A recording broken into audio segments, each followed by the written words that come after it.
Very good morning to all of you.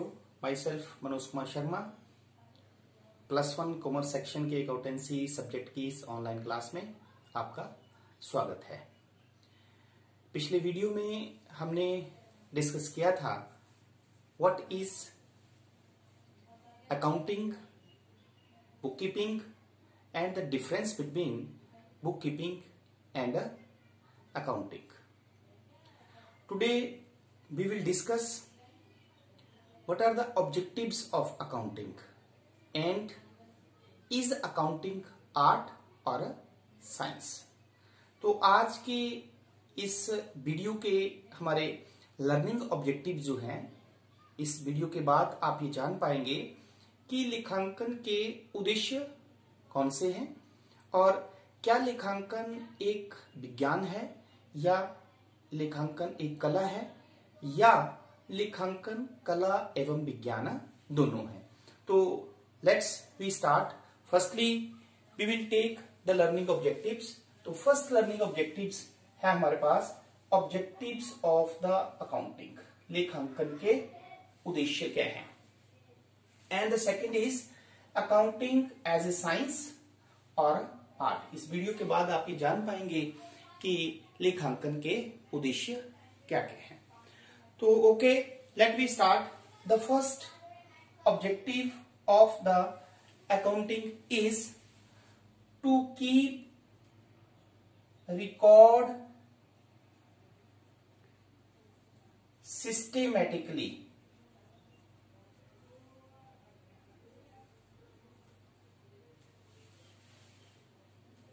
व्यवसायिक लेन देनों को व्यवस्थित ढंग से लिखना। The first objective is to keep the record systematically।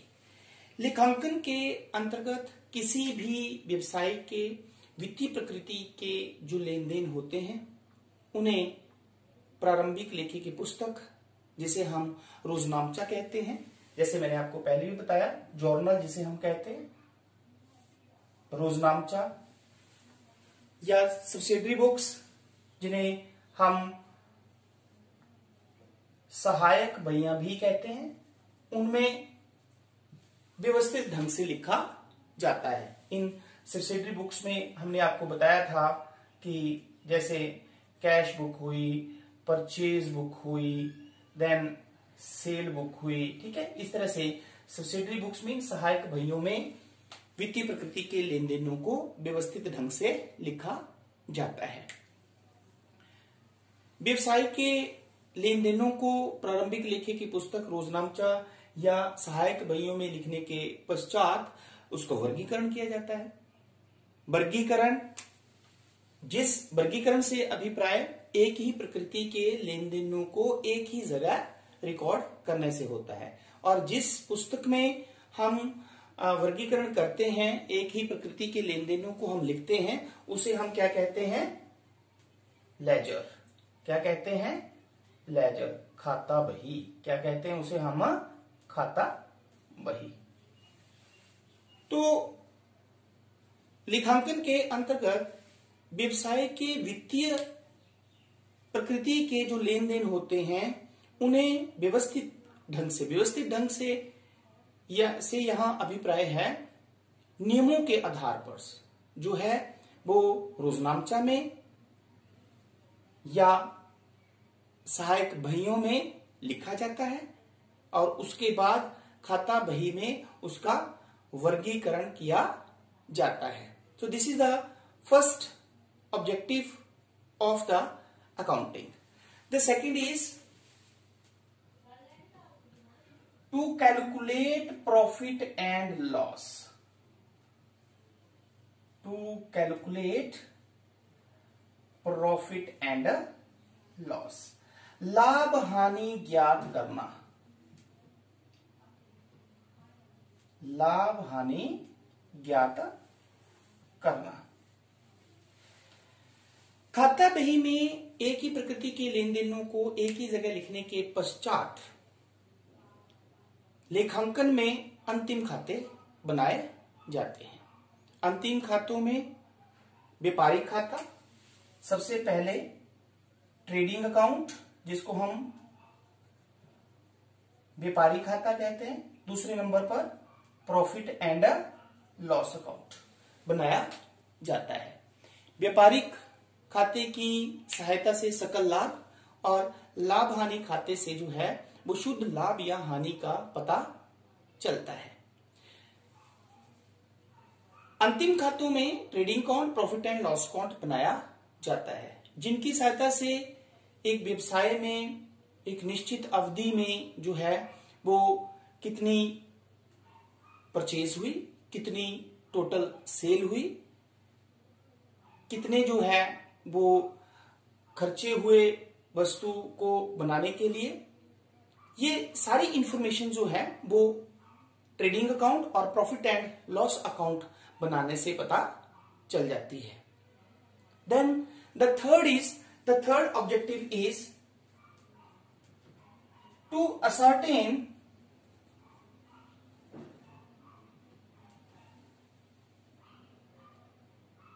financial position, to ascertain financial position, वित्तीय स्थिति ज्ञात करना, वित्तीय स्थिति ज्ञात करना। लेखांकन के अंतर्गत स्थिति विवरण बनाया जाता है, जिसे हम बैलेंस शीट कहते हैं। बैलेंस शीट की सहायता से व्यवसाय की वित्तीय स्थिति अर्थात एक व्यवसाय की पूंजी में वृद्धि हुई है या कमी हुई है, एक व्यवसाय की कितनी संपत्तियां हैं, कितने दायित्व हैं, कितने क्रेडिटर हैं, लेनदार हैं जिन्होंने मतलब फर्म से पैसा लेना है, कितने फर्म के देनदार हैं जिन्होंने फर्म को पैसा देना है। ये सारी इंफॉर्मेशन जो है वो लेखांकन की सहायता से वित्तीय विवरण, जिसे हम बैलेंस शीट क्या कहते हैं, चिट्ठा भी कहते हैं, बनाकर मालूम की जा सकती है। तो ये लेखांकन का तीसरा उद्देश्य है। लेखांकन की सहायता से जो है वो वित्तीय स्थिति अर्थात व्यवसाय की संपत्तियों, दायित्वों, देनदार, लेनदार आदि की जानकारी जो है वो प्राप्त हो जाती है। Then the fourth objective is to provide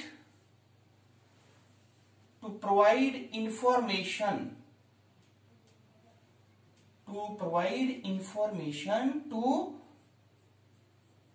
users, प्रयोगकर्ताओं को सूचनाएं देना, प्रयोगकर्ताओं को सूचनाएं प्रदान करना। अनेक पक्षकार ऐसे होते हैं जो व्यवसाय से संबंधित होते हैं। इन पक्षकारों में जैसे प्रबंधक हुए, विनियोगकर्ता हुए, क्रेडिटर हुए जिसे हम लेनदार कहते हैं, बैंक्स हुए, देन गवर्नमेंट हुई। इन सभी को व्यवसाय से संबंधित सूचनाएं प्राप्त करनी होती हैं। अब हम 1 by 1 डिस्कस करते हैं कि यूजर जो है वो किसी व्यवसाय के कौन कौन से होते हैं। Now the number 1 is management या ऑनर भी आप कह सकते हैं। ऑनर, नियोक्ता, मालिक जो होते हैं। तो किसी भी व्यवसाय का मालिक जो होता है वो ये मालूम करना चाहता है कि जो पैसा उसने व्यवसाय को चलाने के लिए लगाया है उसका सही प्रयोग हो रहा है या नहीं, जो उसने पूंजी लगाई है व्यवसाय में उसमें वृद्धि हो रही है या कमी हो रही है। तो ये इंफॉर्मेशन उसे फाइनल अकाउंट, जिसमें हमने आपको बताया कि व्यापारी खाता, लाभानी खाता और जो है वो बैलेंस शीट, स्थिति विवरण बनाकर ही उसे मालूम पड़ती है। तो एक नियोक्ता के लिए लेखांकन जो है वो बहुत महत्वपूर्ण सूचनाएं प्रदान करता है, क्योंकि अंतिम खातों के माध्यम से ही उसे शुद्ध लाभ कितना हुआ या वित्तीय स्थिति कितनी हुई ये जानकारी प्राप्त होती है। देन सेकंड, जैसे हम लेते हैं क्रेडिटर, लेनदार, जिसे हम बोलते हैं लेनदार। लेनदार वे व्यक्ति होते हैं जिन्होंने व्यवसाय से पैसे लेने होते हैं, ठीक है, जिन्होंने व्यवसाय को उधार माल बेचा हुआ है। तो वे व्यक्ति लेखांकन की सहायता से ये देखते हैं कि फर्म के, ये व्यवसाय के जो है लाभ बढ़ रहे हैं, क्या वो इस पोजीशन में है कि वो उनका पैसा जल्दी से दे सकते हैं या नहीं, भविष्य में उस व्यवसाय को उधार माल बेचना चाहिए या नहीं। ये सारी जानकारी जो है वो अंतिम खातों की सहायता से ही लेखांकन के अंतर्गत जो है वो लेनदारों को प्रदान की जाती है। देन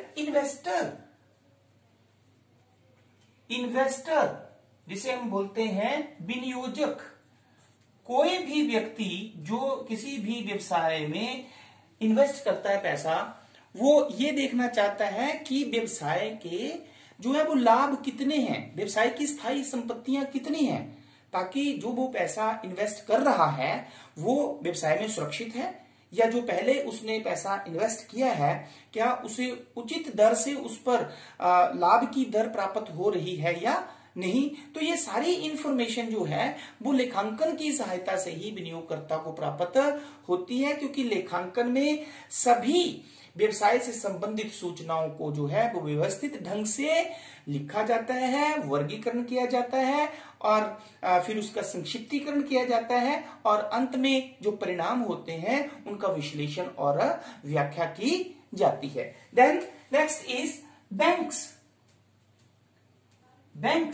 तो बैंक जो है वो किसी भी व्यवसाय को लोन प्रोवाइड करते हैं, लेकिन वो लोन देने से पहले ये देखना चाहते हैं कि क्या व्यवसाय जो है वो ऋण की वापसी समय पर ब्याज सहित कर सकता है या नहीं। और ये जानकारी जो है वो बैंक को वित्तीय विवरण मतलब फाइनल अकाउंट से ही प्राप्त होती है, क्योंकि उसकी सहायता से ही वे ये देख सकता है कि एक व्यवसाय में लाभ कितने हैं और पिछले वर्षों से लाभ बढ़ रहे हैं या कम हो रहे हैं, व्यवसाय की स्थायी संपत्तियां कितनी हैं, बढ़ रही हैं, ठीक है, और व्यवसाय के दायित्व कितने हैं, ठीक है, कितना दायित्व उसने दे दिया है। तो ये सारी इंफॉर्मेशन जो है वो अंतिम खातों से या लेखांकन से ही प्राप्त होती है, ठीक है। Then the next you can say government. तो प्रत्येक सरकार जो है वो व्यवसाय के लाभों पर, व्यवसाय के जो है वो प्रोडक्शन पर टैक्स लगाती है। तो ये टैक्स की कैलकुलेशन तभी हो सकती है जब सही लाभ निकाले जा सके और सही वित्तीय स्थिति जो है वो पता चल सके। तो लेखांकन की सहायता से जो है वो ये इंफॉर्मेशन जो है वो सरकार को प्रोवाइड की जाती है। तो इस तरह से हमने जो है वो यूजर्स के बारे में भी पढ़ा कि लेखांकन की सूचनाओं को कौन कौन प्रयोग करता है। नाउ नेक्स्ट एक छोटा सा कंसेप्ट है हमारे पास कि whether the accounting is a science और आर्ट। तो सबसे पहले मैं आपको बताता हूं कि साइंस क्या होती है, विज्ञान क्या होती है। विज्ञान जो है वो किसी भी विषय के व्यवस्थित ज्ञान से है, क्रमबद्ध नियमबद्ध ज्ञान से है, जो कारण और परिणाम में संबंध स्थापित करता है। मीन्स अब ये विज्ञान लेखांकन कैसे है, क्योंकि लेखांकन के भी अपने नियम हैं, सिद्धांत हैं और वो सभी व्यवस्थित हैं। तो इसलिए हम कह सकते हैं कि लेखांकन जो है वो एक विज्ञान है, क्योंकि इन्हीं सिद्धांतों के आधार पर, इन्हीं नियमों के आधार पर जो है हम लेखा पुस्तकों को लिखते हैं। Secondly is accounting art. तो आर्ट कला क्या होती है, कला जो है किसी भी आप कह सकते हैं it is a application of knowledge, ठीक है। प्रैक्टिकल जब हम करते हैं किसी भी ज्ञान का उसे हम कला कहते हैं, ठीक है। It is a art of application of knowledge. तो लेखांकन जो है वो एक कला भी है। क्यों? क्योंकि लेखांकन के माध्यम से ही हम जो है वो अकाउंटिंग के माध्यम से ही हम लेखांकन के जो सिद्धांत हैं, जो नियम हैं, उनको ध्यान में रखकर जो है वो वित्तीय सूचनाओं को लेखा पुस्तकों में लिखते हैं। तो कहने का तात्पर्य यह है कि accounting is both art as well as a science. तो लेखांकन जो है वो कला भी है और विज्ञान भी है। विज्ञान इसलिए है क्योंकि लेखांकन के क्रमबद्ध नियमबद्ध सिद्धांत हैं, नियम हैं और कला इसलिए है क्योंकि उन्हीं सिद्धांतों के आधार पर जो है वो व्यावसायिक लेन देनों को लेखा पुस्तकों में लिखा जाता है। तो आई होप कि आज की इस वीडियो से आपको objectives of the accounting and accounting is art and science both ये कंसेप्ट क्लियर हो गया होगा। Thank you very much.